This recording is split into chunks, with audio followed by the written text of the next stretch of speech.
Hello and welcome everybody to the Prospect Cup. We're in day 2 here. We're starting with the Eastern Division, Hour Zero versus Dub Nation for your casting entertainment. I'm going to be Sir Waltham, joined by Paulsable. Paulsable, these two teams suffering off the back of some losses. How do you think they're going to recover here today? Well, lucky enough, we're still pretty early here in the Prospect Cup. Thank you all for joining us. You've only missed one day of action, and you haven't seen either of these teams go yet, so you haven't missed anything as far as this match goes. One of them has to get a win, Waltham, right? So it's good news for one of these teams. Let's slow it down a little bit and talk about what we can expect going forward. It's pretty much your standard first to 3 map set, right? For anyone who didn't watch Monday, once you hit 3 wins, you win the series, you take that W home, and then we move on in the bracket. We move on forward. Loser will pick the map. First map pick will go to whoever did not host the lobby. So in the case of this match, it will be Hour Zero who get to pick that first map. I believe they have selected Busan, so that'll be pretty interesting. But let's talk about these two teams specifically too, because there's a couple names on either one that I have my eye on. Yeah, let's hear them. Oh, okay. All right. Well, for Hour Zero, right, I really want to look at Train Cloud because this is a player who comes from Old Man Strength, which if you're from the Tier 3 scene, if you're familiar with any amateur Overwatch, you should be familiar with Old Man Strength. A dominant team in their heyday here in the Tier 3 scene, and Train Cloud was a big reason because of that. I really love his Sigma play. The rest of the team, Beacon Bauer, Sinoid, Viral, Jam, and Cupcake, going to be rounding that one out. I'm excited to see what they have for us here. It's basically a fresh team as far as I'm aware, so no expectations for them except hopefully they'll pick up a win here today if you're an Hour Zero fan. Yeah, certainly. I'm looking through these team rosters right now, and I love that Hour Zero's favorite composition is just classified as spam. So definitely going to be looking forward to that. Some of the favorite heroes we got, or some of the most played heroes, probably a little bit more relevant, would be the Ashe, the Echo, which is pretty stock, lock, and barrel for what I think we've been seeing lately here, Paul.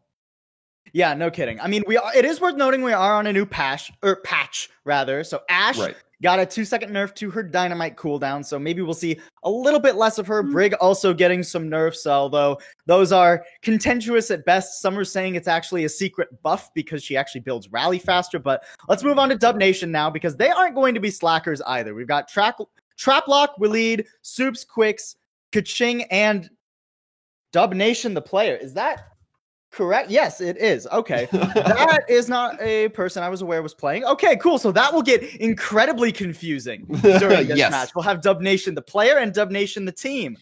Great. Can't wait for that. But I'm excited for them. Quicks especially. His Wrecking Ball has been something I've been keeping an eye on for a while now. I don't know if we'll get a chance to see it, though, especially as we head on into our first map of Busan.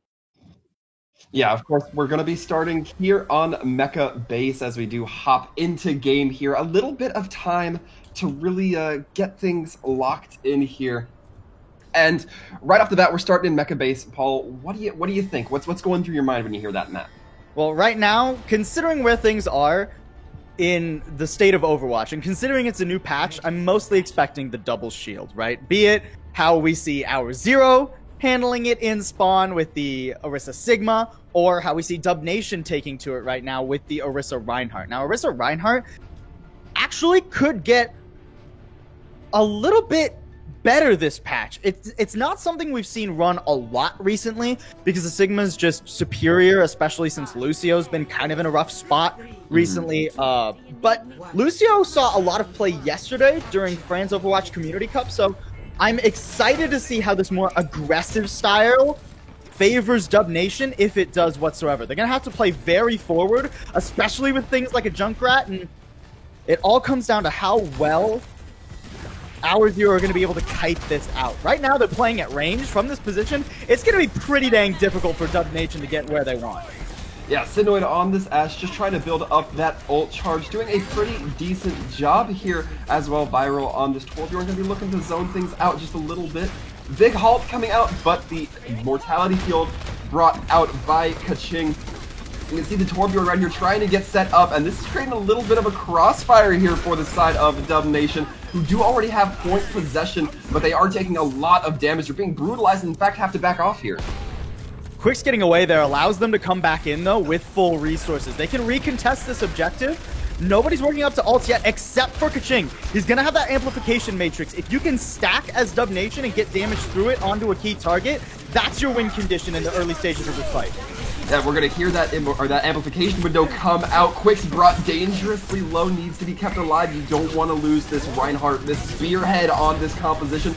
Looks like they are gonna manage to keep him up and sturdy. And right now, the poke coming through from Hour Zero doesn't seem predominant enough, but with that Quick's taken down early, that's a good position here for Hour Zero. Can they capitalize upon it? Doesn't look as they start to hemorrhage players. Ooh, Deadeye out now too. I believe that just gets shut down though. It's just such a long fight. Gravitic Flux being invested too from Train Cloud. I don't know about that one. I'm hoping he's gonna switch after this. Yeah, that was a kind of a rough look from Dub Nation, who now looking like they're gonna secure this point using all the mobility abilities to get up on that high ground. Well, and credits to Dub Nation. They play that fight beautifully, right? Their composition theoretically has to go to the enemy team to actually win the fight, but what they do instead is cap the point and kite back away from all of the sight lines. And even when the point is forced, they juggle their tank so well on the objective that they're never actually struggling at any point. Now they've got a plethora of ults to take this next fight with. Yeah, they're going to initiate with the sound barrier. The Earthshatter trying to come in. Quick's not able to land. It's caught by Train Cloud, but Train Cloud caught by a couple of McCree Peacekeeper bullets. And now the teams are looking pretty even, but they are tucked right into the spawn of Hour Zero, who need to get on the point, make something happen. But Traplock dropping the Junkrat, throwing in all these abilities, making it so impressive to get to the choke. The tire's going to be rolling out. Bob going onto the field now as well. The Junkrat tire, despite all that maneuvering, never makes its target. And now it looks like Hour Zero are going to take the opportunity and really blast forward. Yeah, I gotta call out Dub Nation himself there. So once Quicks went down early in that fight, what Dub Nation had to do was peel back and play behind Soups' barrier and try and just stall. So you go a little bit too far forward and you get caught. Even with the Junkrat tire, rather, forcing out the Immortality field, it wasn't quite enough there. So now positional advantage goes over to Hour Zero. They're playing pretty far back, not trying to stuff the composition at the choke from Dub Nation because they know they want to go for more of a poke style, and with an amplification matrix, that could be a lot of damage being poked straight into Dub Nation. Yeah, exactly. And Dub Nation, the player, going to be taken down by a single headshot from Sinoid through that amplification matrix. And on now with this, it's going to be Dub Nation already on the back foot. They're suffering losses. The trap on a Train Cloud's not really going to matter. No, I mean, it's just a little bit more ult charge for Traplock there. And that was kind of a burned fight from Dub Nation, and they didn't get too much out of it. Amplification Matrix is not the most valuable ult that Hour Zero are working with, and now they're going to have a slew of much stronger ultimates. Not much available here for Dub Nation either. You're looking for a little bit of a miracle. Yeah, and the grab flux coming in from Train Cloud to try to Beautiful make things haul. happen. The answer from Jam, or rather the response from Jam to come in as well with that Transcendence, keep their team alive. Viral on this mate, trying to land the shots. In fact, does Hour Zero, continuing to be dominant in this second half. Not worst case scenario for Dub Nation, though. It is going to be last fight, right? But they don't use too much to make that fight happen, and you force three of the most powerful ultimates in the game out of Hour Zero. The Transcendence, the Blizzard, and the Gravitic Flux, all stacked within that fight. You gotta make this fight work. Earthshatter is gonna be important. Can you force the Immortality field before the Junkrat tire comes out? These are things I'm looking for, and oh, you don't even need to force it. Cupcake's dead. Yeah, Cupcake not going to be able to throw down that Immortality field. It's really going to put the pressure. Sinoid dropping that Bob right on the point, but Bob just barrels past the tanks. Dub Nation not really going to be too bothered by that. Perhaps a little bit of a misplay, and now Dub Nation absolutely going to capitalize upon it, getting these kills heavy. The swing on the Train Cloud as they try to maintain. The Earthshatter comes out, but it gets blocked. Not really going to matter when you're the only Sigma on point. Yeah, I mean, you know, that's more for Train Cloud's mental than it was for the fight right there. There was no chance he was winning that, even blocking the shatter. But it really came down to that one fight where Hour Zero overinvested a little bit, right? When you have things like the Gravitic Flux and the Blizzard both available, I'd like to see you stagger those because each one can win a fight in and of itself. And when you use them both in one fight, you're kind of just conceding the one following. And when that one following determines the round, that's not ideal whatsoever. So maybe a little bit of tightening up could be used for the ultimate economy of Hour Zero, but kudos to Dub Nation. They burned the fights necessary, and now they get that 1-round lead. Absolutely, and as we look ahead, we're seeing a little bit of a soldier on the field, a character who's a little bit more standard, I'd say, not as impressive in any dynamic aspect. Soldier, this is one of his better points. We see him run relatively commonly compared to, you know, how little he's run everywhere else here on Sanctuary, and it does mean that he's going to be able to put a lot of pressure onto Viral, whereas Traplock's not going to have much to worry about whatsoever, right? And there you go. When you don't have another hit scan to worry about, you can just dive into the back line, maybe a little bit too ambitiously, though. Yeah, Dub Nation's already leading in this team fight. Viral not really able to achieve a whole lot despite some of the kills that may have come through. Not quite able to help the team out as much as they need. I say that, but they take down Dub Nation. I mean, Viral's just looking for extra picks right now, but this is actually worse for him than it is for Dub Nation, both the player and the team, because he gets staggered later that fight, and Dub Nation have the percent control right now. So they get to sit back, rest on their laurels for just a little bit.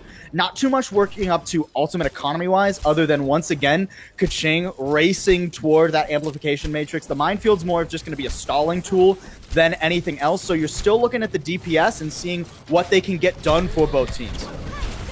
Zenoid dangerously low on this flank, trying to focus down the Zenyatta. If they're able to take out Dub Nation, that's going to be a big advantage here. But Vikan Bauer getting taken down by the focusing beam. These Echoes certainly doing their best. Speaking of Echoes, Viral just knocked out of the sky by Quix, who drops a minefield right on the point. It's going to make it a little bit tougher for Hour Zero to stay here and have some field presence. And in fact, they will be efficient enough in repelling them for a moment, but a last few kills coming in. Hour Zero does look like they'll be able to have some point progress made, but will it be enough? In fact, it looks like, no, the contest coming in from Traplock is going to hold out for just a moment. The stall for this team on the side of Dub Nation is incredible. They're still on this objective. That's a fortify on the Orisa. This should go to Hour Zero, even duplicating the Orisa himself, Viral, so he can just sit on the objective, work up towards the supercharger. Hour Zero take this one. Yeah, an incredible stall coming in from the side of Dub Nation. They built themselves up plenty of ult charge, just wasn't enough to end up holding the point. Well, and now Traplock has a bit of a conundrum for himself, right? He's got to go for pretty much the Sigma here with the duplicate, but the Gravitic Flux is not going to be necessarily that valuable in this fight because you got the rally from Jam that's already out. And meanwhile, Sonoi's just in the back line. Ooh, but almost gets the stick onto, I believe that'd be Dub Nation, but the Immortality Field is there. Dub Nation pops that Transcendence. Viral cleaning up with that focusing beam. Amazing plays coming in from Hour Zero.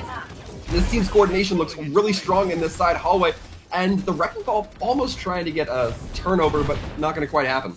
No. Quix is just trying to get out more than anything right now.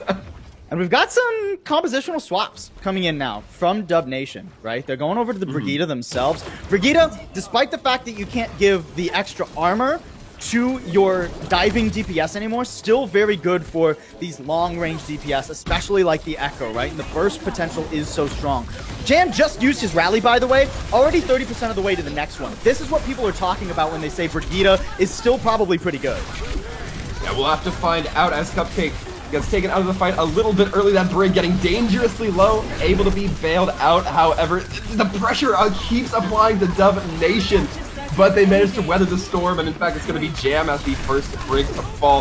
But Viral getting the duplicate on the McCree, an interesting choice here, but doesn't end up netting too much value with it. This is all just hold for Hour Zero, though. The longer this fight takes, the more favorable they're going to be going towards it. Viral getting the nano boost despite not being in duplicate form. Might just be looking to try to swing in a big way, and catching X might be the kill that can help them do it. Overtime's gonna tick down. The rally coming out from Jam to keep everybody up and alive. Vikan Bauer not really getting focused down by anybody on point right now, and because of that, able to just hold it down. Viral able to chase down those targets, and with that, Quick's gonna be halted right into place, and it looks like this is all for Hour Zero. Yeah, Hour Zero have this on lock. They'll send us to our third round, and I kind of want to call out the compositional difference between these two teams. It's relatively similar across the board, right? We saw Dub Nation go over to the Brig to even match that of Hour Zero's, right? The main difference is that quote-unquote off-tank Quicks being on the Wrecking Ball, right? Now, I don't hate this composition in general, right? But what you're looking for when you have the Wrecking Ball is more pressure onto the backline. But the problem right now for Dub Nation is that they're not actually getting their DPS there with Quicks. It's not synced right now.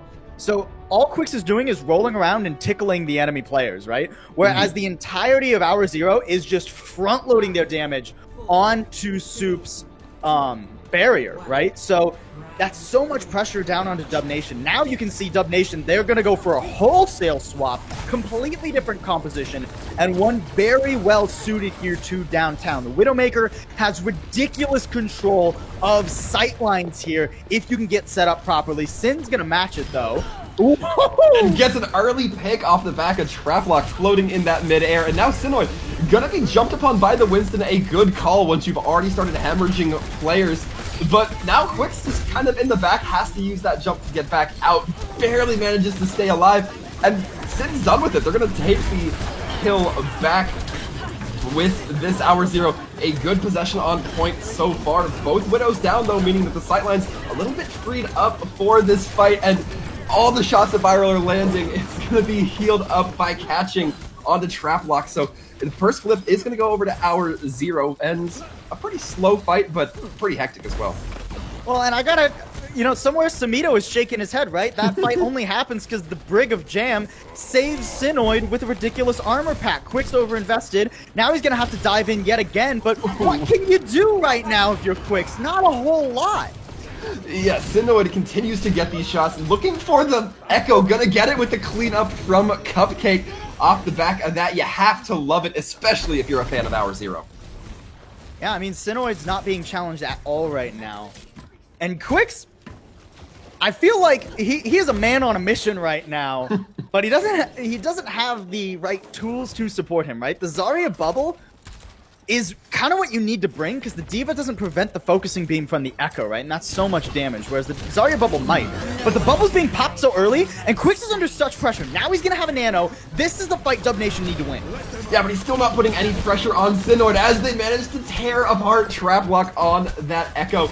And right now, this is looking a little bit rough shot for Team Dub Nation, as this Widow is just getting hammered in by Viral. Viral spent way too long on that Widow, but he's not buying the sightlines. Well, and Viral, even though he might not be winning the 1v1 versus Traplock consistently, he is the Echo that is doing more right now, both in this round and on Sanctuary. He's applying so much pressure to the backline, whereas Traplock's playing a little bit more conservatively, more so with his team, right? Which isn't incorrect, but right now, Dub Nation are struggling to actually remove Viral, right? Now they're going to be walking into the Gravitic Flux and the Supercharger. We're up past 95%. It's not looking good for Dub Nation. It's certainly not. The headshot on the Soup's not going to be too life-threatening, but Viral on this Winston's going to buy a lot of time here on the point for Hour Zero. And with Lucio being down, Dub Nation not going to be able to really navigate his team around that. With this, the Sigma duplicate now coming in from Traplock, but not going to be long for this world, as once again, it seems like it's just going to be a Sigma on point. That is, with the exception of the Tracer coming in. Traplock torn out of that Sigma form before they can get that ult off. That Echo's not left for this world for long, and with that, it gets locked down. Victory goes to Hour Zero. And kudos to Hour Zero. I came into this match, TrainCloud was pretty much the only player I explicitly recognized, right? But I gotta give it up. Sinoid and Viral have been pretty dang nasty. They are, by far, in my opinion, the best performing players in this match right now.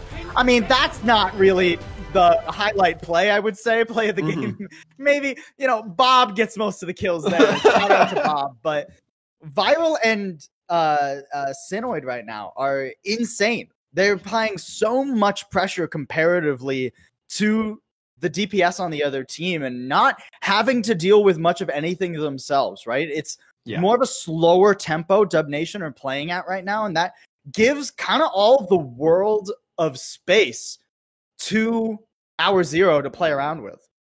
Yeah, it's really, like, I don't know how to describe anymore that I am really pleased with the hit scan play we've been seeing coming out of Sinoid.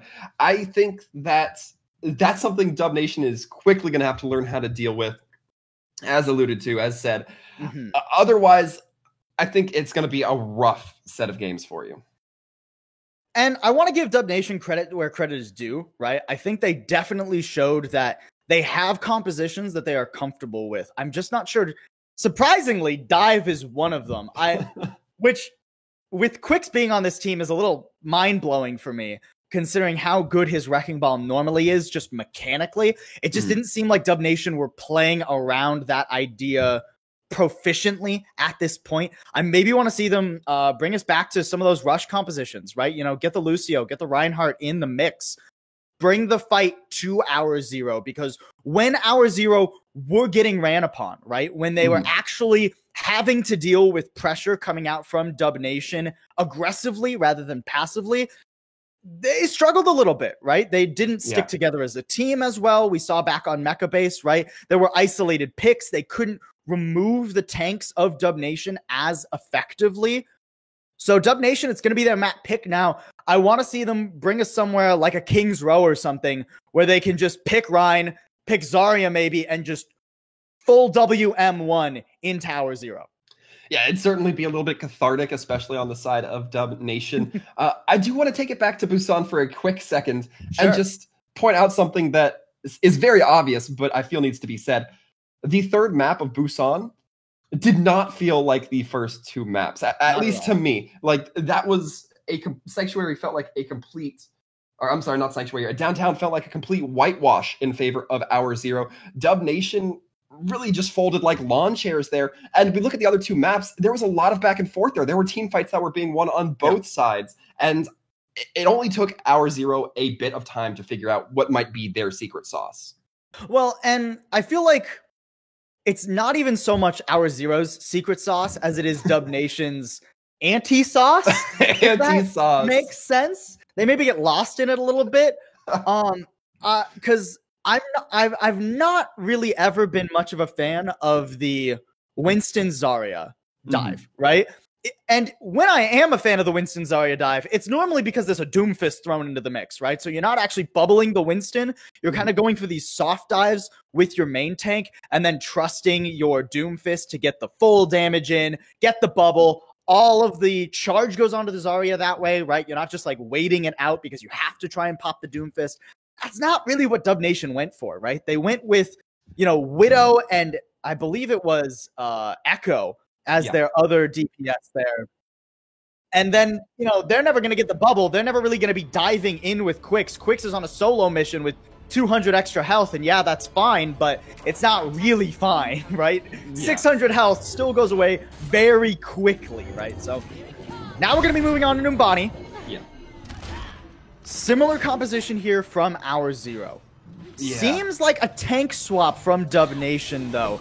More so committing resources forward for their tank line.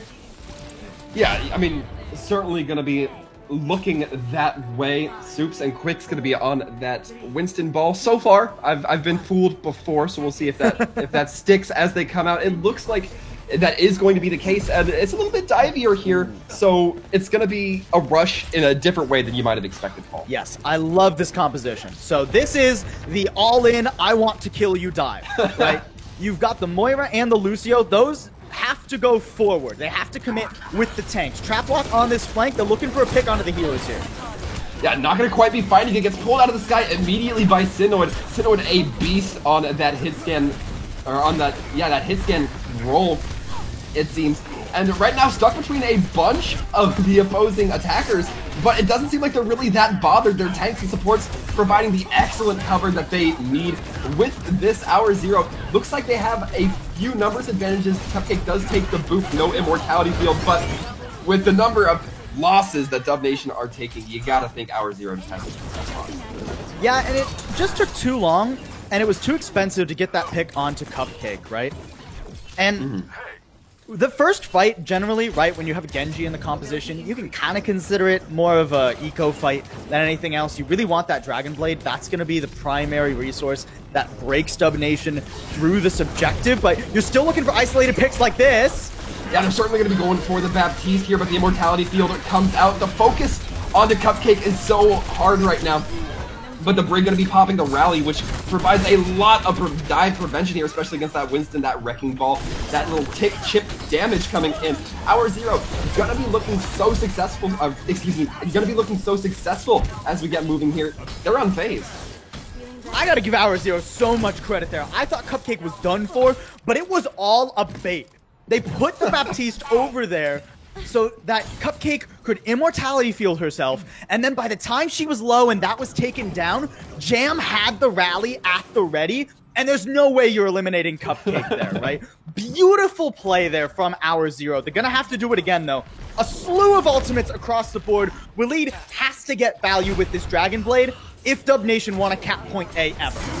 We'll see if they can do it. The Dragon Blade's going to be coming out. No Nano to complement, but it doesn't look like it's going to matter. They take one. The Primal Rage helping them to take another. And with that, it looks like the numbers going in favor of Dub Nation, but the Primal Duplicate might help to dissuade that just a little bit. Viral does take out Soups. That's the front line gone. But with that, will it be enough? More duplicates coming out onto the field. Dub Nation going to be investing that perhaps wisely, perhaps foolishly. We'll have to see in these next couple of matchups here. But Dub Nation does finally get that first point progress. Ken Bauer, are you switching right now? That Supercharger was not well advised.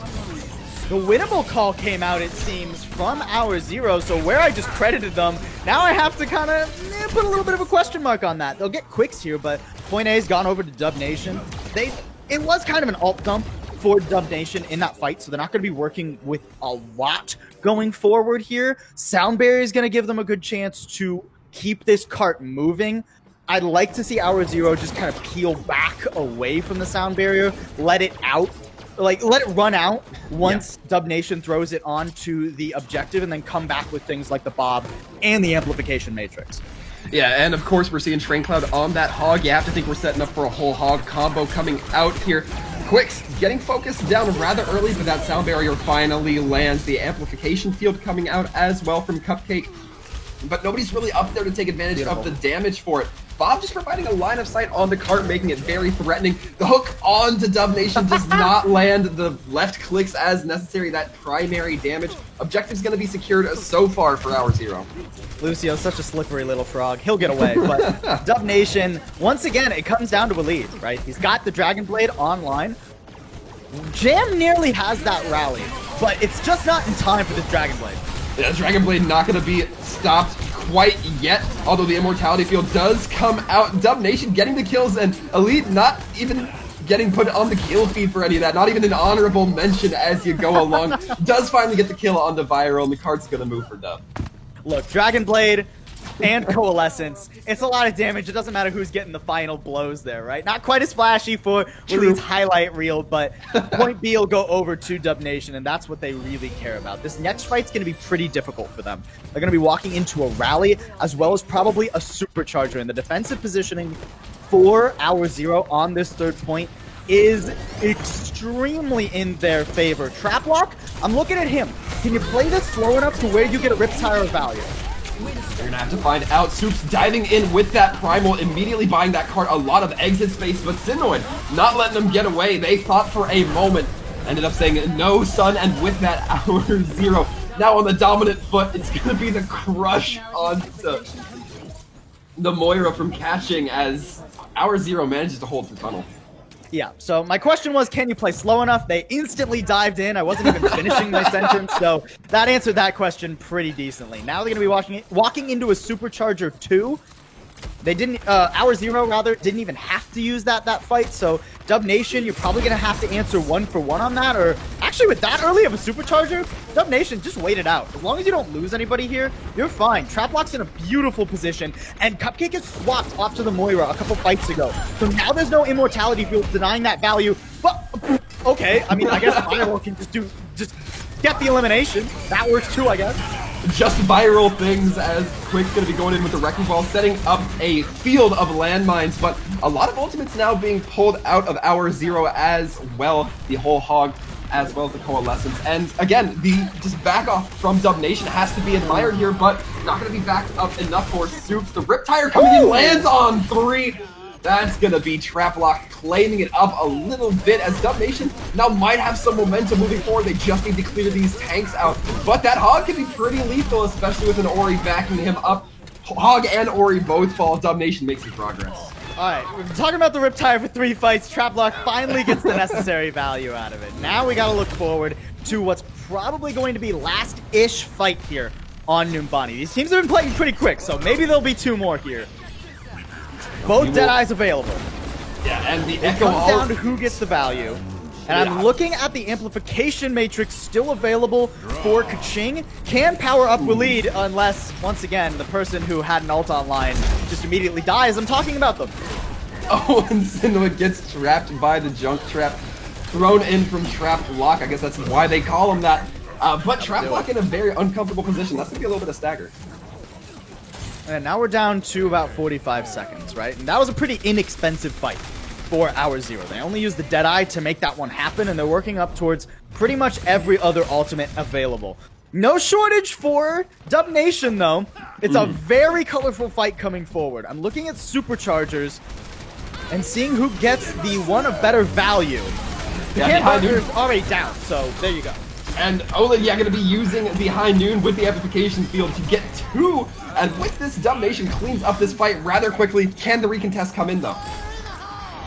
Oh, well, I think with a Riptire, it's not too likely that you get a good recontest here. Train Cloud's already down, and there it is. 8.6 seconds remaining for Dub Nation. Yeah, that is such a crucial amount of time, mostly because it's greater than 0 here, Paul. Yeah, exactly. And, you know, it sounds like a joke when you say it that way, right? Yeah. But it's really not. 8.6 seconds can make all the difference depending on how this attack round goes, right? And calling back to a little bit of what I was saying earlier, when it was a scenario of Dub Nation having to take the pressure rather than apply it, they looked weaker, right? And Hour Zero looked stronger, applying pressure and being the ones who got to dictate the terms of fights, right? Yeah. They did a wonderful job on their defense, Hour Zero, right? I'm especially looking at plays from Cupcake. I think she's done a phenomenal job just keeping her team alive and enabling them, right? So going into this, it seems like we're just going to get a full dive, which is pretty expected for point A of Numbani, right? Especially these days with Genji buffs. Nano going to be available for Sinoid. How fast can you build this Nano Blade combo if in the first fight you don't get a pick? Because with things like Brig, things like Bap, Torbjorn being one of the DPS, picks seem a little bit far-fetched in this first fight. Certainly not impossible, but they wouldn't be difficult, right? So we are looking at the Dragon Blade more than likely for point A to be broken open by Hour Zero. Yeah, a lot of anti-dive tactics here. You have the Junk Trap, you have the Torbjorn Overload, a lot of different stuff here, but we're going to see if it can be utilized to proper effect here by Dub Nation, as already in the sky, Viral trying to poke down that damage, trying to just get some early chips in, but the point now being controlled by Hour Zero. They are forcing the drop down to come through from Dub Nation, and the turret's already down. That's one of those dive mechanisms kind of eliminated early. And now Hour Zero, as well as Dub Nation, both fighting on this low ground. It's going to come down to which tanks end up dropping first, it seems. Is that Reinhardt and Orisa take brutalizing, but Traplock is going to get thrown off the map, courtesy of Train Cloud's windshield here. And now the backup has to come in from Dub Nation. They're holding this small area, and that's not what you're going to want. They don't get a point! They don't get on the objective! They peel back, but Quix's charge onto the objective hits the wall there. That's a quick point A cap, and you didn't even have to use the Nano Blade. Yeah, that's rough from the side of Dub Nation. They're going to be kicking themselves a little bit for that. I mean, rough's a word, tragic is another. Yeah. You don't even work up to many ultimates there, and this is what I was talking about with Dub Nation taking pressure, right? They had to use the Immortality Field early, which means they had to back off into a room where they could heal and recollect their resources. They don't get any picks out of that, so they don't get to play the even fight. Now they're looking at 5 ultimates coming up for Hour Zero, only an amplification matrix and maybe a Riptire to work with from Traplock. Those are going to have to be some of the best ultimates of these two's career if you want to try and hold point B, because they've already given up half of the progress. Yeah, but the Nano Blade is going to be coming online, and it looks like this might just help seal it in for Hour Zero, but Sinnoh gets trapped. Yeah, Traplock, hearing that sound cue, recognizing it immediately, but Train Cloud not going to be so deterred, chasing down people with that mech, and this is looking like a pretty good Streets phase push already. Yeah, again, this is probably just going to be point B, right? I mean, VicKan Bauer, look how deep he is right now. He doesn't care. He's just 1v1ing everyone. I mean, he should care because he, you know, goes down for it. Yeah. It is worth noting that no one was actually on the cart for the majority of that fight, so there is a recontest here for Dub Nation. Not a very good one. They will use the High Noon, though, try to pry that damage in. It doesn't seem like they're going to be able to land it, especially as the D.Va bomb comes in. Self-destruct, but Train Cloud gets shield bashed before the D.Va can get remech. That damage does get applied to VicKan Bauer from the Riptire, just not enough to kill. And now Dub Nation able to capitalize on the fact that the cart wasn't moving. They're going to hold it here, and now it looks like Hour Zero has to back off just a little bit. Oh, and I was saying point A was a little bit tragic for Dub Nation. This is more so tragic for Hour Zero. They used so much and don't even claim point B. They still have plenty of time in their time bank, so you're not worried for their attack thus far, but this is kind of a burner fight. How much can you get out of Dub Nation going in? With VicKan Bauer taking that much entry damage, I'm thinking it's not too much. Yeah, more like exit damages that will remove them from this mortal plane here, and that one easy kill seems like it's enough to deter the push coming in from Hour Zero, although they will try to get a little bit of poke damage with Viral. And the supercharge is still online here for Soups, right? That's basically a we don't want to take this fight, wait us out, or dive into a losing scenario button, right? Nanoblade nearly online for Cupcake, so Soups has to kind of pop this early to get the stall that he wants, otherwise Sinoid will just remove it immediately. And that High Noon going to be coming in from Alid, but not really finding much, just a zoning ultimate as we know. Traplock, though, using a zoning concussion mine, or so just like a lethal concussion mine. But now, the Nanoblade coming out, but Sinoid gets knocked back, I believe, gets stunned out. Not quite able to find anything with that Nanoblade. That is absolutely crucial. They needed that, and Hour Zero got nothing for it. Because of that, it doesn't look great for them. Gonna be mines everywhere cleaning up the rest of the field. Looks terrible for Hour Zero now. People thought Brigitte was gonna be done after this patch. Ha! Ha! Imagine thinking that after the last 2 years of competitive Overwatch. Dub Nation gets everything done there. One whip shot shuts Sinoid down, and now it's gonna switch off. It's that slower, that poke composition, the Ash Echo with the double shield now for Hour Zero. But you gotta wear down resources here, and picks coming out of Dub Nation will stop any progress, right? So you're looking for a miracle pick from Sinoid. He's already... I gotta stop mentioning players' names. This is my first time color casting, and I am caster cursing so hard today, Walton. It's a rough spot, but yeah, I mean, Quix just comes in, bowls over that Ash, and you know, that's a move that Dub Nation is content. They have spam that they don't have to now funnel into that high ground. They can just focus on to the Orisa and Sigma. Well, it was 5.5 minutes for this time bank for point B. We're down to nearly just 1 minute remaining. You're walking into a Riptire, a Rally, and an Amplification Matrix. Good luck, Hour Zero. Yeah, this Riptire now looking to walk into them as it goes and climbs up the wall, but VicKan Bauer has that Fortify up, unable to be brought down. Traplock, a little bit sad about that one. The amplification field from Kaching X trying to keep their team alive. Not able to save Quix, though, as the numbers start falling. Amplification field dropped as they get stuck. That OLED gonna be dropping that High Noon. Again, another zone, but this zone's not gonna be good enough when Traplock follows and gets killed because of it. Sinoid taking that headshot. Alid having the immortality field but gets hit by a rock and anti-nade every single ability it seems coming out onto that defender right now, and it's just the wrecking ball. Quix trying to make their best, but they need to touch cart, otherwise it's just going to be second for free, and it looks like in fact it will be. So Dub Nation, interestingly enough, they use both their support ults at the same time, which, you know, once upon a time was one of the worst things to ever do, right? A million metas ago. Yeah. But you wouldn't think it is that damaging in this meta, right? But when your objective is to stall out the clock, and Amplification Matrix and Rally both do that individually, stacking them on top of each other means that Hour Zero actually got double the value from just peeling back. Now they can run in with ults of their own, like the Bob and the Rally. Yeah, Bob gonna be thrown into the backline, kind of splitting the focus of the defenders in Dub Nation here, but it doesn't really seem like it matters as this fight taking a little bit longer. The Riptire coming out from Traplock does claim 2, so this might be the defender's opportunity to swing it back here, and in fact, they will.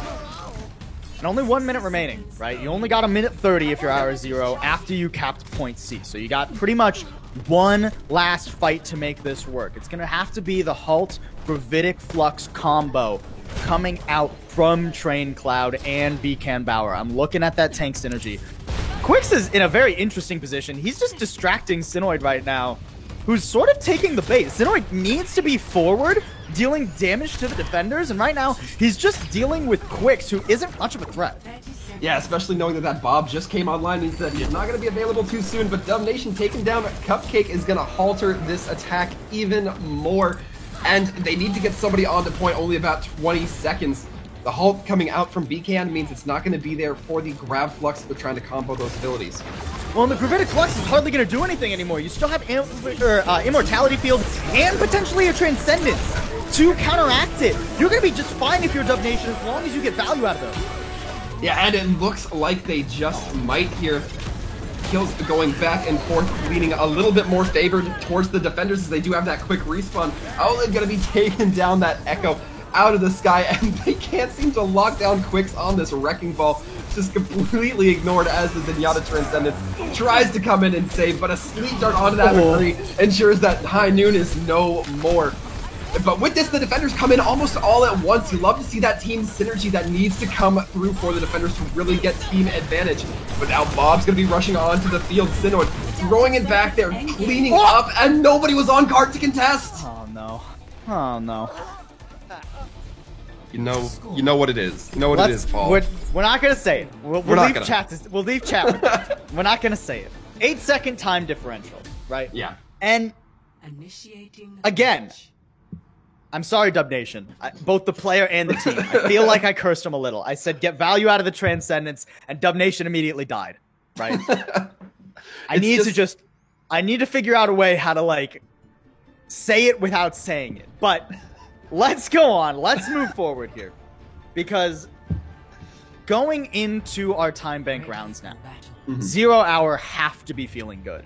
They capped point A so much faster than Dub Nation did. They're going to get a chance to attack first. They can get progress past it.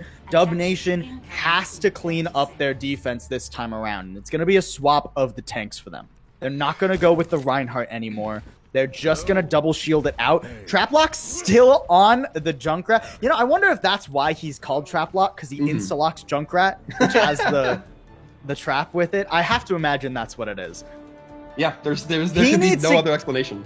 He needs to get value in this defense, right? When the dive comes in, I need to see concussion mines coming out, deterring the attackers, right? Yeah. I need to see those staggered with the Immortality Field. If those go at the same time and you don't get a pick as Dub Nation, you're basically letting Hour Zero have a soft dive, after which they can come back in where you have no resources. And as we see it, it looks like this concussion mine's going to immediately find value. A good call there, Paul, as Cupcake does get taken down. That means that Genji Nanoblade not going to be coming online too readily. And now, Dub Nation just holding this high ground. They know that the majority of Hour Zero are funneled into that tiny room. They keep spamming that room with pills, makes it incredibly difficult to come out of. Viral trying to get something down, but the shield rotation just doesn't allow for it. Finally, some members make it onto point, but Dub Nation can get to set the tempo of this fight as they drop down here. The Immortality Field coming out, going to be saving a lot of lives. Beacon Bauer, though, does try to contest this Ori. Finally will find them, but Dub Nation on that Junkrat, the absolute crucial hero coming in. The punch to jam means that Viral will get rezzed up, but without a mercy. And now it is looking so slim. Overtime's gonna tick down. Cupcake trying to make it to point as the tick wasn't even achieved, Paul. So close. Close only counts in horseshoes and hand grenades, though.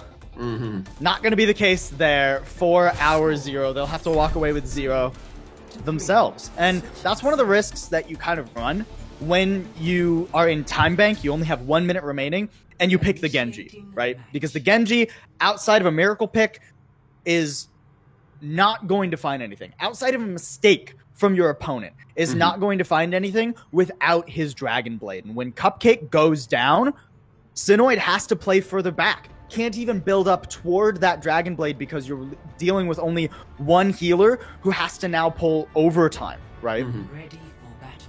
Hour Zero, they're going to be on defense now. Their defense was nothing short of phenomenal first time around. Have to give them that.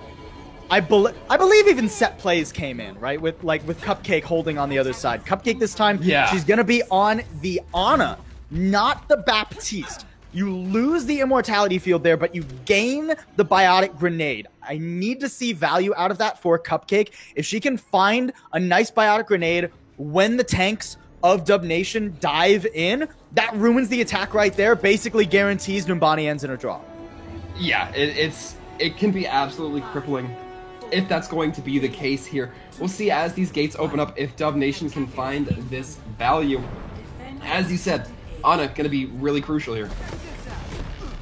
However, we see this early hold coming out, at least a couple of early abilities trying to come out from Hour Zero.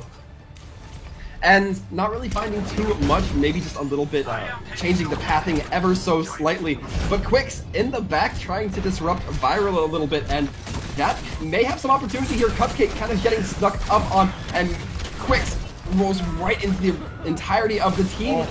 Although Jam getting taken down on that Brig, it's gonna lose a lot of your mass healing. And the double boot coming in from Dub Nation. That might have helped things out a lot here, but they need to continue with this momentum. Cupcake, I believe, hit the barrier with that sweep dart. Wasn't able to find it. With that, the team crumbles. Looks like Dub Nation is on the up climb for their point progress. They're gonna get it.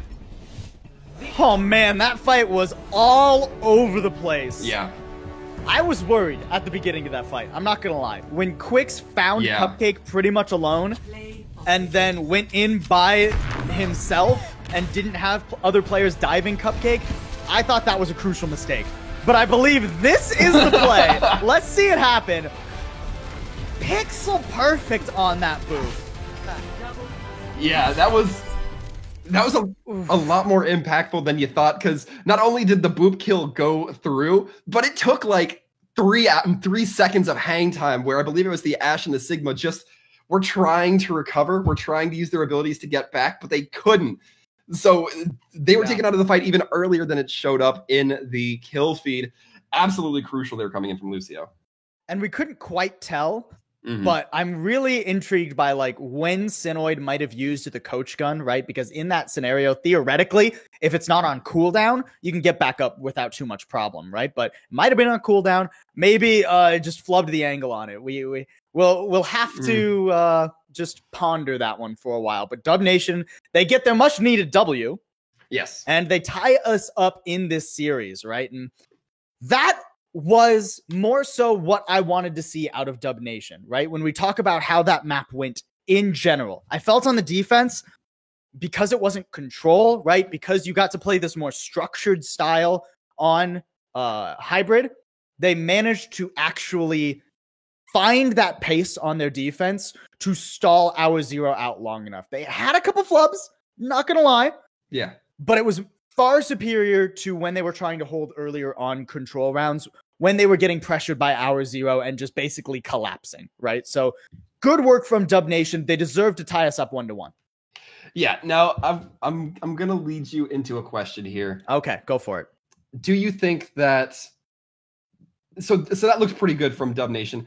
Sure. Do you think that Junkrat for Dub Nation was essential there, or do you think they could have run that without necessarily the Junkrat? Okay, if you're asking me from like a compositional, like, let's look at what we think the meta should be standpoint, yeah the Junkrat, there's a million other heroes that you can put there, right? I would have rather seen an Echo. I would have rather seen an Ashe, right? Sure. But I think it might be a scenario where we might have like a J-Krat in our hands, right? Yeah. Where it's a comfort pick.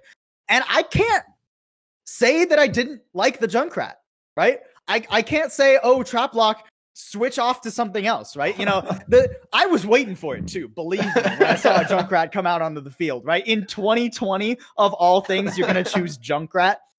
But honestly, Traplock was doing a good job of dissuading dives. He's finding value with his Riptires pretty consistently. right? There was only, I think, the one where he had a flub, right? So the way Traplock is playing, he's using his traps very effectively. That's something I haven't seen out of a Junkrat player in a long time, right? Since like 2018 Overwatch, when Junkrat was meta, right? It was like ideal trap placement. The one trap that shut down Sinoid's Dragon Blade, that was insane, right? And you know that it's not just a spur of the moment, oh, unlucky, got hit in the trap. Traplock was playing out of that room specifically so that when someone comes in to threaten him, he could trap them in the door and then retreat up the stairwell out of effective distance for whoever was pushing him, right? And play at his own effective distance in a tiny little choke point where he has them locked down, right? So Traplock is playing very proficiently on this Junkrat, at least on Numbani. Now, as we move on to Havana, I haven't thought about Junkrat on Havana literally ever, so give me a second, but I feel like you're going to struggle a little bit more because it's not so narrow once we get past the first point. Actually, you know, it is pretty narrow on third point too. So I feel like if we get to second point, that is where Traplock is going to struggle most because there's a lot of angles for either the attackers or defenders to kind of run around you and find those flanks, right? But that corridor is going to be pretty nasty. Yeah, I mean, you have to think it's going to be. Of course, that's a little looking into the future-esque. Of course, as we bit of foresight. A bit of foresight. There you go. As we do look onto it, Dub Nation going to now be starting off on the defense here on Havana. And do you think that's necessarily the best, knowing that Traplock can play that Junkrat, can set Junkrat has the ability to set a really good time and stall out a lot. Do you think that's the best option here for Dub Nation or Hour Zero? I feel like it is what Dub Nation would have preferred. And if I'm not mistaken, because Hour Zero picks the map, I believe the side selects then would go over to Dub Nation. So I think they selected it. Double checking rules real quickly. No, I can't find it. But that's normally how it goes here in Overwatch, right? Whoever picks the map, the other team gets to pick their side. So I have to imagine they opted into this, and you can kind of tell why. Looking at Waleed on the Widowmaker, right? Traplock on the Junkrat. This looks like a very set composition and a set play to hold this far forward. Yeah, you gotta like it. I always will take the opportunity for Hitscan to come out here, but Sinoid gonna be showing that there's more than one Hitscan out on here, and immediately this attack team is just gonna get so aggressive with it. Dub Nation's kind of skirting around the back, takes down Cupcake, who seems to have a rough time of it in this series, but again, this Lucio is just gonna take the longest stagger. I mean, luckily enough, Lucio is pretty quick, so he should be back for the next fight, but this is nasty. The point of that early hold is to stall out time, and you didn't do that, Dub Nation. You didn't get any time stalled off the clock. It was basically like they just went to the objective. Waleed's gonna get a pick now, so good work coming back into this. Because of that pick that Waleed just got, Dub Nation are gonna get the fight they want, stopping the cart before it gets to that yellow car you can see in the bottom right of your screen, right?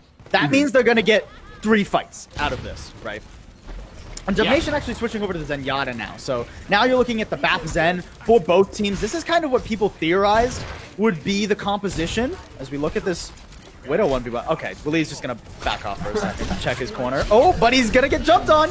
Yeah, a good attempt to check corners to really set yourself up to be defended, but Viral going to be getting it at just the right time. Waleed looking a little bit caught off guard. Viral has the blade up, might not even need it now as this cart continues to make progress at the back end of this team fight. Thank you.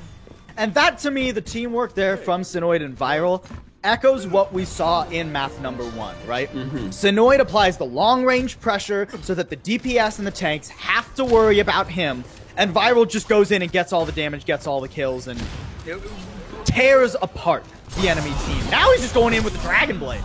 Yeah, now he's literally going to tear apart as Traplock, Waleed going to be taken out early. There's no more teeth for this defending team. And now Hour Zero continues to just roll forward. Yeah, I mean, a staggered Dragon Blade isn't something I expect here. Waleed going to come back in with the Infrasight, so Our Zero gonna have to play a little bit slower. Sinoid especially will not be able to apply as much pressure as he wants during this, so you look for Dub Nation to take some positioning here, but they're just holding back. Yeah, I mean, it looks really reserved so far. That Junkrat just trying to pepper out some damage as we still see, but the Sigma grab Flux in there, gonna be trying to throw in the damage. The Immortality Field gets brought out, and the defenders looking like they might just turn it around. A couple of kills coming through Dub Nation, and Waleed particularly going on a little bit of a tear here on this Widow. I didn't expect this rotation to come in as quick and clean as it did, but Waleed was able to find those angles. Yeah, Train Cloud kind of gets juked there entirely. His Gravitic Flux only lands onto the Baptiste, and spoiler alert, Baptiste has Immortality Field. That prevents the Gravitic Flux from getting any kind of value. There's much needed fight win there for Dub Nation. Now they're going to have a slew of ultimates, Transcendence, Supercharger among them. Traplock with his Riptire, he can just shut down this fight early, or force Cupcake's Transcendence. Either one is a good option because either one gets ridiculous amount of value. We'll have to see which one they go for, but Waleed is going to take out the Genji. Yeah, Viral not even going to be allowed to play the game for this first push, and doesn't even have to use the ability yet of the Riptire. Yeah, just basically a free fight here. Supercharger was used from Quicks to make sure that not Dub Nation, but Our Zero didn't want to get handsy there. Now they're going to come in again. Traplock, I'm waiting for it. Give me the Riptire, come on. They do have the sights up, and it looks like the back off is going to come in from the side of Dub Nation. They're taking these angles a little bit cautiously, and Traplock, however, same can't be said for them. The Transcendence is going to be coming out just to try to keep the team alive, but Cupcake not allowed to return with the Transcendence as they get removed from game by Waleed themselves. With this Our Zero getting hit by the grab, Flux Suit's going to be taking them down. And right now, Waleed looking so clean on this Widowmaker. I would ask, where was this on Busan? Well, I think the problem on Busan wasn't so much Waleed. It was more so he just didn't have any space to play. Now we have the double shield, right? We have Quicks on the Orisa and Soups on the Sigma. This provides so much space and breathing room to the DPS, right? Waleed doesn't have to worry nearly as much about getting dove, about getting shot from cheeky angles by Sinoid, right? Can play back and just look for these beautiful picks much more frequently and in a much safer capacity. Traplock's just chilling. He hasn't even used this Riptide. Oh, he's gonna get him as they come in the door. Oh, he's waiting. Oh, no. He's absolutely waiting. Has that trap set up. This could be dangerous. If he gets spotted, he's just gonna get dunked on. Oh, he got absolutely careened into a wall there. Did get the trap, but the tire didn't come out quite quick enough. Waleed able to take down Viral with all the distractions coming in, so that Genji Blade not in, but this fight's going a little bit back and forth. Waleed, again, continuing to get these kills with that off angle of the Widow. Bauer gonna have to be forced out just a little bit, taking a drop, but right into the sightlines of Waleed. I can't have a team fight without mentioning this player's name. Look where he is. He's over on such an interesting angle. He's not gonna have much value in this fight particularly. Dragon Blade invested? That's ambitious. Not sure you need it. Waleed! Oh, that is so painful. Waleed landing the headshot onto Viral. It wasn't necessary, but the man did it to him anyway. Now we're seeing a little bit of an Ashe Widow duel. The bomb committed just for the Widow. What are you doing, Sinoid? Sinoid's gotta be tilted. They still have a fight on the cart to deal with. You get a recontest here. If you're Dub Nation, Supercharger and everything, they're gonna be able to sit there fine until their healers are back. And now they can contest this cart. Only 10 seconds remaining here, Waltham. They can contest it with the Supercharger as we see Quick's gonna be dropping it. And those angles coming in from Waleed, trying to find something. Train Cloud's gonna have to spend all this time just trying to find the Widow, but Waleed has them sighted in. And Waleed not really being contested by the tanks like they need to, dangerously focusing down Bauer. And the Sigma, not on cart, not touching it. Somebody barely there to cover for them, though. In fact, it's gonna be the Tracer by Viral. Needs to come in quick, and this is just a death knell for the side of Our Zero. Waleed is a monster. That entire second point is because he pops off. Shuts down a Dragon Blade, gets Bob out of it, and honestly, Our Zero, I feel like toward the end of that, they were just kind of feeling like, okay, we want to be done with this fight. We want to get point B. Let's move on to point C, right? But they don't read it just right, and they don't put enough pressure on Waleed or any pressure on Waleed for 80% of that fight, right? And Waleed gets so much from a position he shouldn't have been allowed to play in. He's so far from the rest of his team. Nobody's going to heal him there. Nobody's going to peel for him there. He doesn't have shields to cover him there. Just send Viral over to 1v1 him. That's all you got to do, Hour Zero. But no. Instead, they invest everything onto the main force, trying to take a 6v5 because they think Waleed is far enough away he won't get anything. But he picks him to shreds. To give credit where it's due, I felt like there were a few times Sinoid on that Ashe tried to get Waleed out, but either just got pressured by the Widow or outright killed, and that stopped the push in its tracks, gives Waleed enough time to rotate and reposition. So it's a tough spot. It's a real tough spot for the side of Hour Zero. Oh, and make no mistake, Dub Nation should have lost that fight, right? If Waleed doesn't pop off there, Traplock going forward, using his own trap to kind of out his positioning in that corner, right? He gave himself away very intensely there. By all rights, that should have been Hour Zero's, but when you got Waleed doing stuff like this... Yeah, well, Waleed not gonna stop just because he's not playing Widow anymore, trying to fire those arrows, trying to get that damage in. Again, from an angle that the enemy team isn't really respecting. They don't even not know. paying attention to. They don't even know he's putting his bow and arrow in the back of the tanks, and they're not even turning around right now. That was so well played from the offense. I'm looking... Hour Zero, let's keep the heads on a swivel a little bit here. Because I feel like if they... This entire map has literally just been Waleed's like stomping ground, right? Keep in mind, when Waleed was pressured back on Busan, right? Back on downtown, dude couldn't do anything, right? So let's reinvest some resources onto what is becoming the star DPS player for Dub Nation right now. You certainly have to think so. As this cart rounds the corner, we're gonna see if Waleed can get dealt with. We already saw him dive over to the side and up in the air, their counterpart gonna be trying to get that damage in as Echo. Sinoid taken down early though, but finally Waleed is taken down. The focus comes through, even if it's with an accretion rock from Train Cloud. You have to do what you need to do in this situation. Hour Zero though, still not out of the discomfort zone just yet. They're still taking losses. Dub Nation coming through big on that Zenyatta. That's gonna help towards the next Transcendence.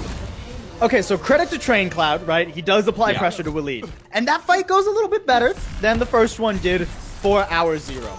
The main problem with that was that when you take the fight aggressively on point A of Havana, and I'm going to have to talk about this quick. When you take that fight aggressively and you hold right at the doors, right? You're doing that because you want to try and get 3 fights out of Havana A, but you have to stop it at a certain point. And Hour Zero give too much space, and then they give away good positioning for that first fight that they didn't stall any timeout for. That was the real done deal for that second fight. But now we're coming back in. They've got a ton of tools like the Supercharger. We need to see value out of them right now. Yeah, I want to see Waleed get those dragons on one, brought dangerously low. And with that, the defenders taking their early kills, Viral getting early. The dragon does come out, but it's a little too late. Waleed not able to get any of the kills off the back of it. The separation doesn't really come through either. And that's just going to be a painful amount of ults used for Dub Nation. I'm hoping Waleed will swap there after that, because I feel like that Dragon Strike was never going to find value. I understand the idea, right? Oh, they're all clumped up in a tiny little room. Let's go. Let's do it. But, I mean, with Jam rocking the Immortality Field, right, you need to force that out before the Dragon Strike is ever invested, right? And now, I said last fight they had the Supercharger and the Gravitic Flux. They were pretty much close to them. Now those are online for Hour Zero, right? And a Dragon Strike to boot. Immediately going to be chucked in. Maybe a little bit ambitious, but it gets a Transcendence. Yeah, the Transcendence does come out. That's going to enable the aggression to come in from Dub Nation. Although no kills going either side of it, the Immortality Field as well going to be coming out for the attacking team. But they don't really get a lot of anything with those abilities. The Grab Flex coming in takes down the Zenyatta. Hour Zero now turning this defense around on its head, saying, yeah, this one's pretty easy to defend as it turns out. And with that, they're going to hold. Not an inexpensive fight from Hour Zero, but I mean, when you're playing this close to the the end of the map, essentially. You Yeah. kind of got to just throw what you have available. And they're going to have plenty for this next fight, too. Bob to stall, Supercharger to stall, and when things start getting hairy, Cupcake can pull out her Transcendence and save our Zero, right? So unless Soups can work up to a Miracle Gravitic Flux or this Amplification Matrix gets a ton of damage, and a pick like that, okay, Dub Nation may be back in it. There's certainly potential now. Yeah, Sinoid not in the map, not going to be in for a little bit as they get respawned, meaning no Bob on the field either. And now it's feeling like Ultimate's just kind of having to be committed from the defense here. Not going to quite be opting into him. The Soups picking up the grab of Flux as well, throwing it down.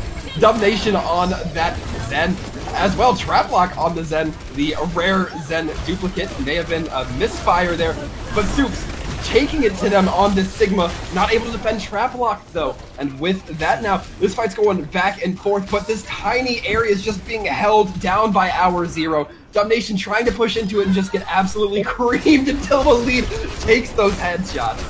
You still get a bit of progress out of that, so it's not the worst case scenario for Dub Nation. And we saw a silly fight between Dub Nation, the player, and Viral there. That kind of actually talks to what the difference in Discord priority has been for these two teams. Cupcake has been consistently discording Quicks and trying to just pressure out Quicks, because if you can get Quicks down, you basically keep the entirety of our Zero at bay. Whereas Dub Nation rather has been looking at Sinoid, looking at Viral, and trying to keep them out of fights.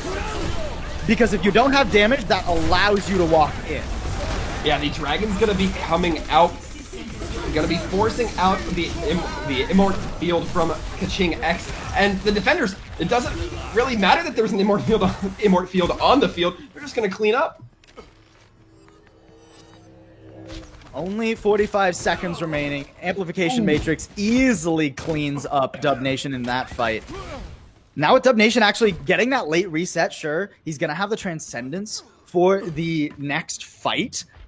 But we're looking down at 30 seconds remaining. You gotta rush to the cart if you are Dub Nation right now. And this Dragon Strike, you have to get the Immortality Field out of Jam early and then use the Dragon Strike. That's your win condition, Dub-Zero. That's gonna be the goal, but they're not gonna There it is. initiate into it. Jam does get the Immortality Field down, but it gets taken down by Dub Nation. Dragons don't really seem to find too much though, does cause a little bit of a split here. Especially Sinoid on this Ashe. Oh, that's bearing devastating. down on the cart. We'll see if they can find the abilities, but now the wraparound coming in from our Zero, that Supercharger coming up on top, but they're able to kite out of line of sight of the Supercharger. Somebody needs to get on there to touch point, and the kills coming through definitely don't hurt either for our Zero. Our Zero not letting anybody onto the car, and despite what was looking like a very good defense, Dub Nation not able to claim it. Our Zero, they stagger their ultimates very effectively once we get to that second objective. It was pretty much clinical Overwatch from them.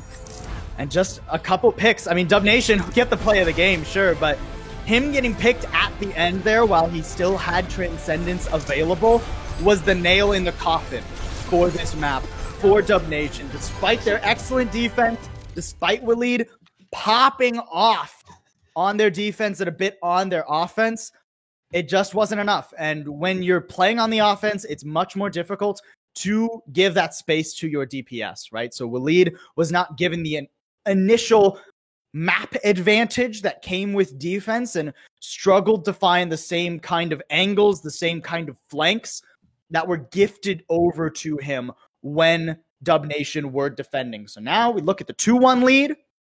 4 hours 0. They just need to put one map on the board, one more map on the board, I should say, to get that first series win here in the Prospect Cup.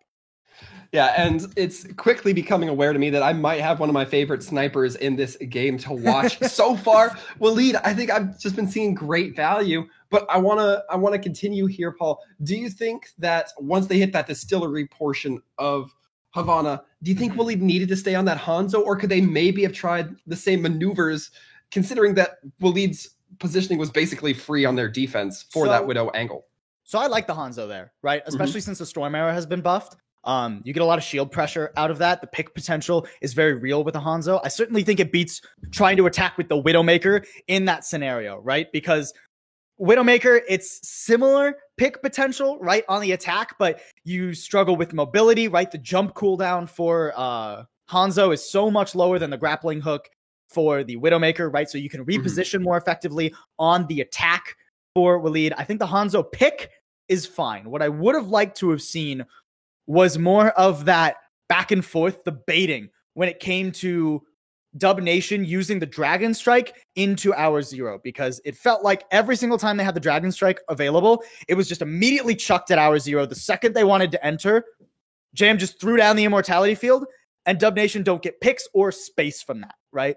Yeah. So I'd like to see, they stacked, in that last fight especially, they Dub Nation stacked the Amplification Matrix and the Dragon Strike on top of each other, right? You can use the Amplification Matrix to dump damage in to Hour Zero and then potentially get either space, because Hour Zero will have to back off, or cooldowns, because they'll have to use things like the Fortify, things like the Immortality Field, and then use the Dragon Strike after those resources of the defense are gone to more effectiveness, right? So the Hanzo pick, fine.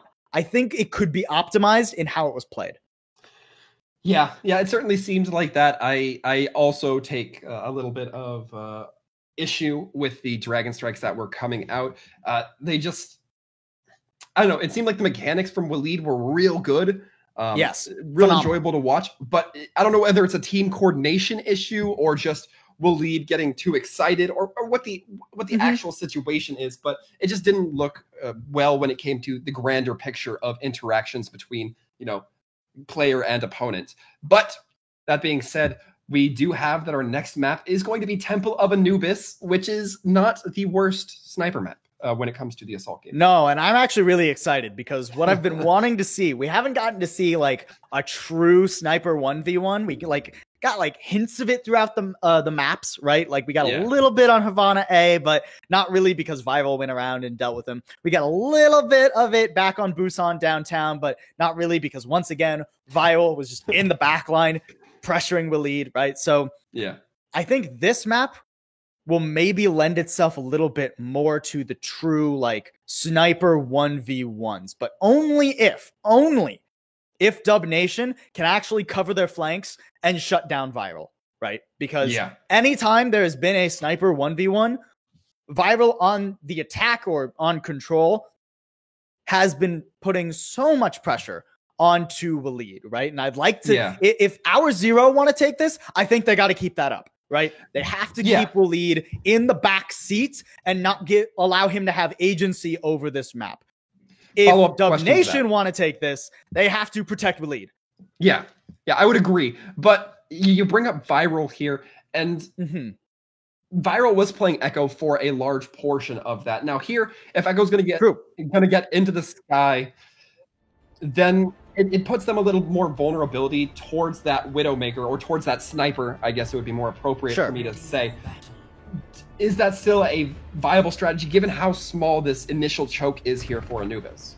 So I think it really depends on how you play as the Echo, right? I suspect Viral, when they get to their attacking rounds, will use that left flank and trying to get up and around the sight line, right? Because there's actually a very good pathing that Viral can take through that left side that it gives him cover pretty much 100% of the time once he gets through that initial choke. First, we're going to be starting on the defense, though. Yeah.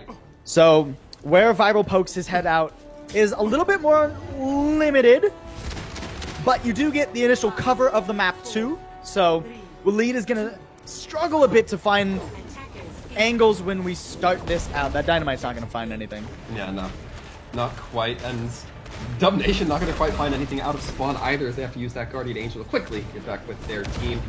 But already, this damage trying to come in hot and heavy for the defense. Hour Zero just trying to put the pressure on the team, make those rotations take a little bit longer. The halt and accretion combos coming in to try to help that out. Doesn't really find much, however. And now the rotation, the side room rotation, has come through for Dub Nation. They force out the Immortality Field, but doesn't really matter. Hour Zero just barreling into them. Viral on that Echo, as you said, coming in from the back lines, absolutely getting that cleanup. Yeah, so this fight basically comes down to Viral completely dunks on the set plan that Dub Nation had. They went for like a 4-2 split, keeping Waleed and Dub Nation back so that they could set up a bit of a crossfire and Waleed could find more angles, presumably. but Viral just shuts it down completely. He finds enough damage onto Waleed that he finds him below that half health margin to where the focusing beam does ridiculous damage. Dub Nation even pocketing Waleed was never going to be able to out-heal the focusing beam. So now we come back into this fight. Instead, this time around, it's going to be that full 6-man stack here through this tiny little choke point. Yeah, and hopefully Waleed, if you're a fan, can find that value. Synoid throwing in some big dynamite, trying to get that damage in. Not quite able to, and now a little bit of positioning has been given up by Hour Zero. Looks like the Dub Nation able to live a little bit more comfortably in this side room. Viral not able to find the kills on the Echo that they did last time. This might be a good opening, especially as Waleed takes down their counterpart in Synoid. No more DPS now for the defense. Hour Zero in a very tough spot. And we're in fact going to hear the rally come out. A little bit questionable, but as Trap Lock falls, it might be exactly what the doctor ordered. Soup's indeed going to be falling as well, but the amplification window now from Cupcake. A lot of ults being invested into this, but it's going to pay off for the defense. You called it perfectly, Waltham. That rally from Jam was the saving grace of the defense. Not even a tick taken in a fight that should have easily gone over to Dub Nation. And I think that's where we actually see the Junkrat kind of being weaker than potentially the Echo, right? Because if an Echo was in that fight, 200 health per second on anyone who gets below half, that is easy pickings, right? Yeah. But Junkrat doesn't have the same kind of consistency in his damage, so now you're looking at things like the Riptire to be a Hail Mary. We're down past 90 seconds. It's pretty much one more attack based on how long these fights have been. Yeah, it looks like the stun came out onto Soups, not able to complete that grab flux, but Train Cloud gets dropped as well. We see Traplock's Tire trying to go in, land some early kills, or land some kills in general. The Brig Bash tries to come out from Jam, but Cupcake falls to the ineffectiveness of it. And now it's going to be the Orisa trying to stall out on point. Viral getting a kill, but it looks like this time the ultimates aren't going to be enough to bail out the defense. At least some progress being made, but Viral does eventually drop, and now the point progress is being made in full. Okay, and actually, a little bit of interesting tech there. Oh, are you going for a recontest? Train Cloud. Oh. Train Cloud, hello? I mean, he'll get the 3-second respawn, Yeah. but that's just Yeah. feeding over ult charge. I don't know about that one. Still not a huge time bank, though, for Dub Nation coming into this next fight, right? Coming into this next point, I should say. And they don't have much to work with. Amplification Matrix is available, so you could just walk it down main. I'd still like to see them go through that left-hand side, through the Catacombs a little bit, and try to pressure out the objective with the Amplification Matrix. But no, they're just gonna run it down mid. Yeah, running it down mid is gonna be a little bit detrimental to Traplock's health as they do fall early with that. The bomb coming out forces the backup to come in from Dub Nation, and just like that, they're gonna get run over.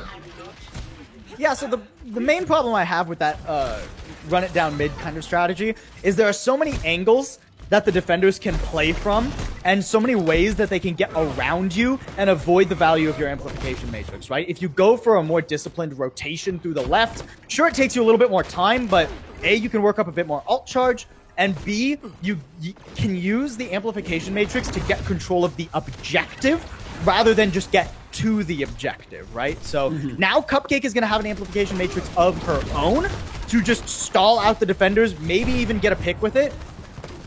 This is going to be pretty rough for Dub Nation. They're going to try and do that left-hand rotation now, but they don't have a ton of tools to actually make this happen. But they do pull out the amplification field from Cupcake, and just like that, they're showing a little bit reservedness here, and they're just going to back off. They're going to let that amplification field wear off, die down, and then perhaps go for the re-engage, although they are going to be trying to take it up middle again here.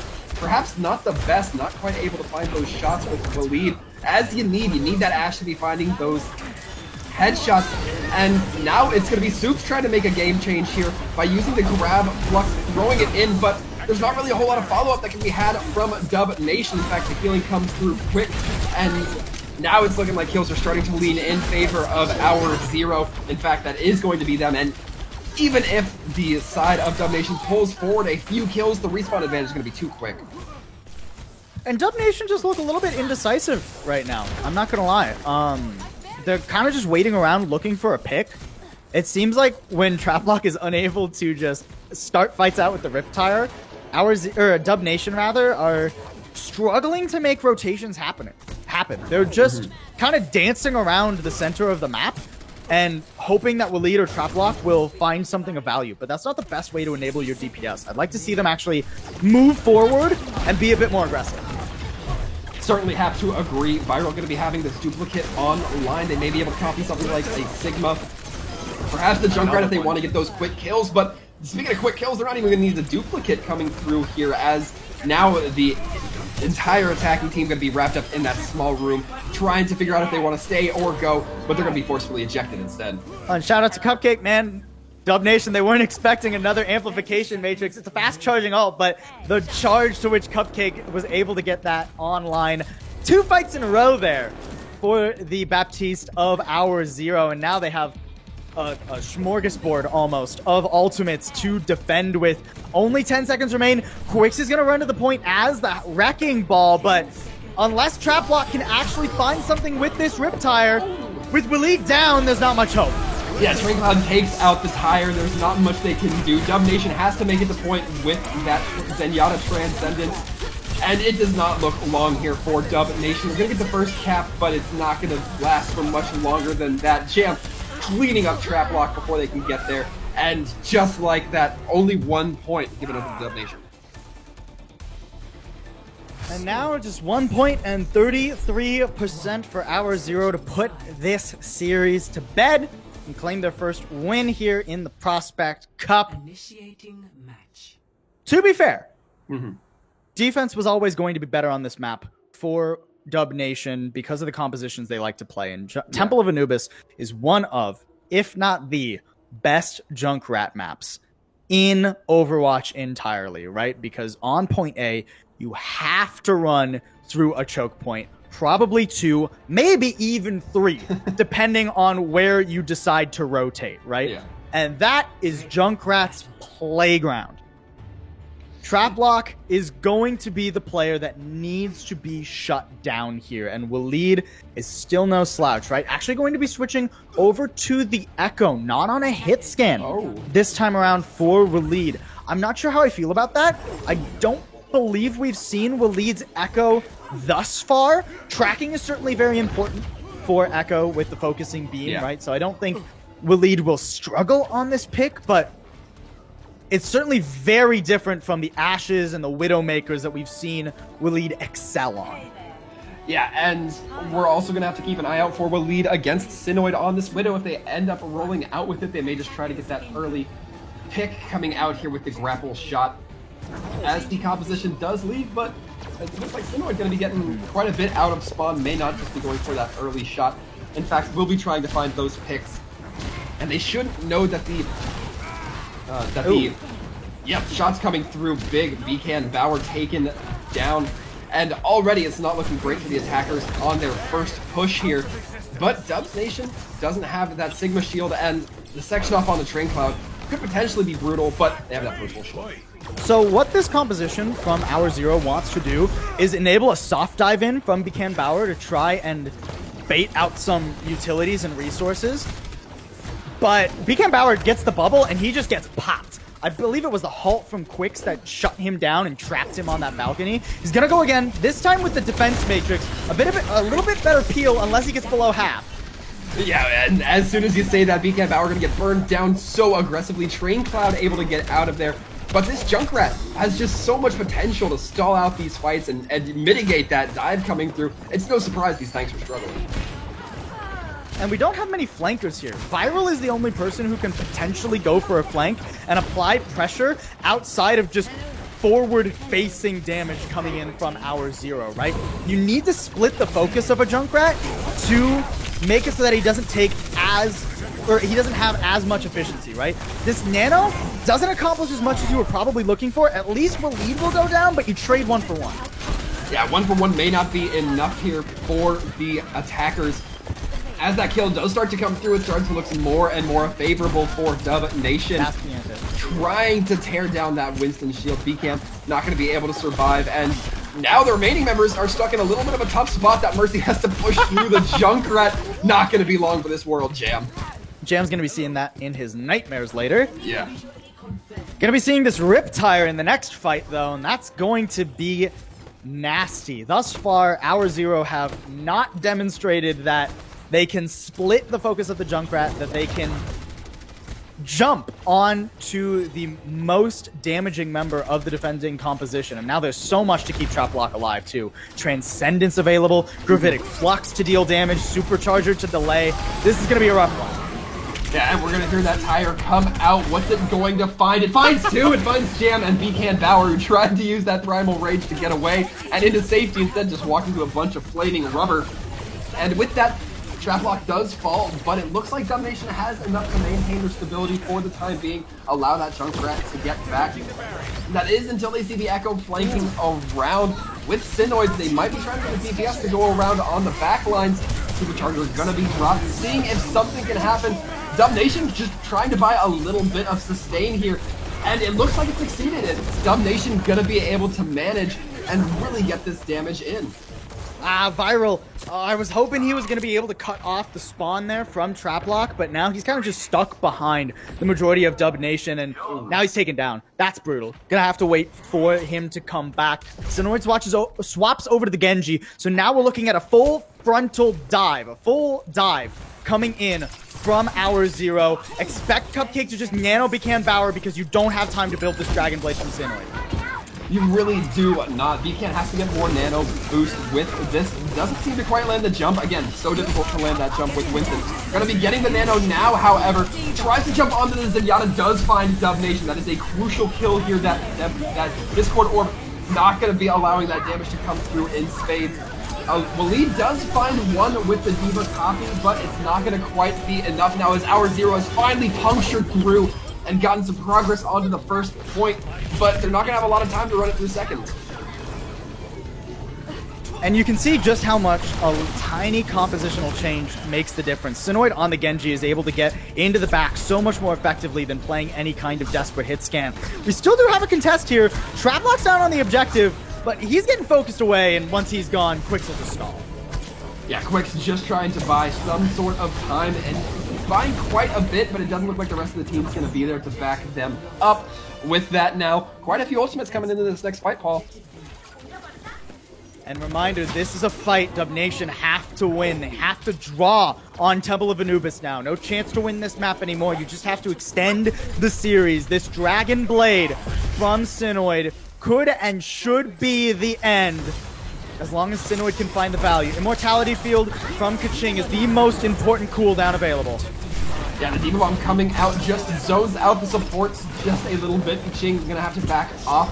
And Soup's taken down, not able to receive a whole lot of healing. The blade comes out from Synoid. Does it find its target? It doesn't quite, but it takes down the Immortality Field. In fact, gonna have to be shooting it rather early, it feels. But the kill is still favorable for our Zero. Looks like the Anti-Nade tried to go out on the Synoid, landed just a bit short, but the swing back is real from Dub Nation here as they are trying their best. They're getting a couple of kills, but it's not going to be enough. The members hemorrhage, and because of that, victory goes over to the side of our Zero. Credit to our Zero. They were nasty. Oh, good. Oh, good. Cupcake deserved at least one of these. Because her support play has been so damn good all day long. I mean, this is more flashy than anything else, but Immortality Fields have been nasty. Antis have been phenomenal, and she never nanoed the wrong target. Shout out to her, and shout out to all of our Zero. They struggled a little bit. There's still some ultimate economy. There's still some compositional things I'd like to see them do differently as we move forward in the Prospect Cup. But they get their first win on the board, and a relatively solid one at that, right? And Dub Nation, I think you walk away from this one, you look at it as a learning experience, right? Yeah. For pretty much this week thus far. We don't know the specifics of their first game, but this will be their second loss thus far in the Prospect Cup. But there are stars on this team, right? There are spots of greatness. And I think if Dub Nation can lock down what they want to do, get a little bit more practice under their belts, and get all on the same page, they're going to become a nasty team. Yeah, certainly. I definitely look forward to seeing Dub Nation kind of grow and develop as we get here through the Prospect Cup. May not see them on stream as much as I'd like, but there's still games going on that not necessarily going to be in the public eye, so always that opportunity for growth as we move along here. I'm so excited. I do want to ask if there was who rather was the most standout player to you, Paul. Ooh, that's tough. See, if Dub Nation win, I just say Waleed. That one's easy. I think he had a phenomenal day.